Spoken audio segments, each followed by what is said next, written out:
Father, people in our part of the world, when we hear about Islam, we often hear about two very extreme examples of it, specifically what's happening with ISIS in Iraq and Syria, and also what happens with Boko Haram in Nigeria. Now, those are obviously two very different groups of people, both ethnically, religiously.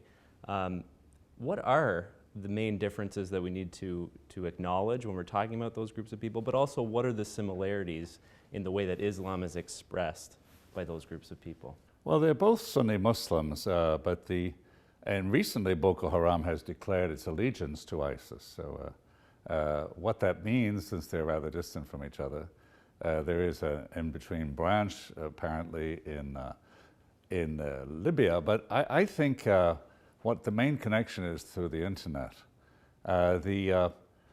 Basically, I think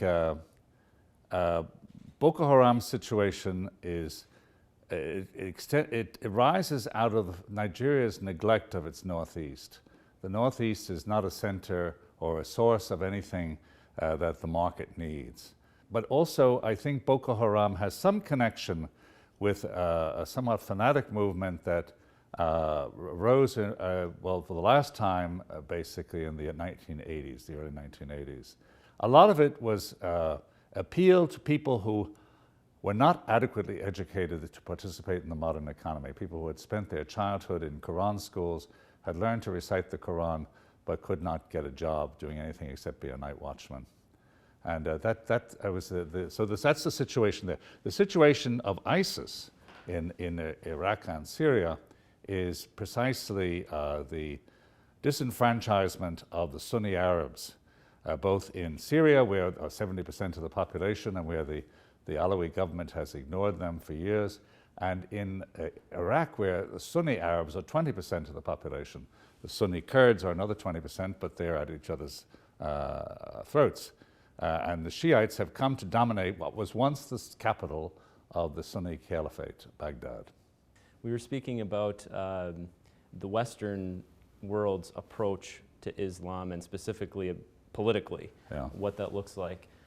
What would a good foreign policy look like from a country like the United States or Canada concerning the Middle East or what's happening in parts of Africa with extremist Islam?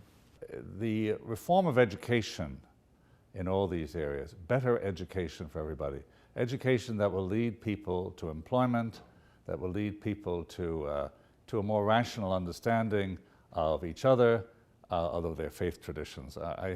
I feel there's been a terrible decay in education, certainly in Nigeria, in rural Nigeria. The quality of schools has gone way down, especially since they were taken away from the missions or even from Muslim educational associations. And the government took them over and ruined them, basically, after the Civil War, which ended in 1970. The situation of the Christian minorities in Syria and Iraq is tragic. Not only Christian, but also other minorities like the Yazidis. They have very little chance at representation now that they have been minoritized.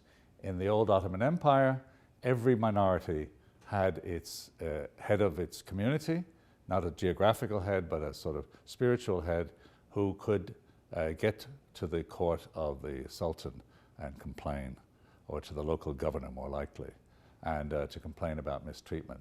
The Ottoman Empire was made up of many different groups. The Ottomans themselves were Sunni Muslims, but they realized they had a lot of Shiites, they had Yazidis, they had Alawis, they had Christians of various sorts. But the Ottomans were more conscious of that, I think, than have been the modern states. You create modern states and you say majority rule, and that means to hell with the minorities.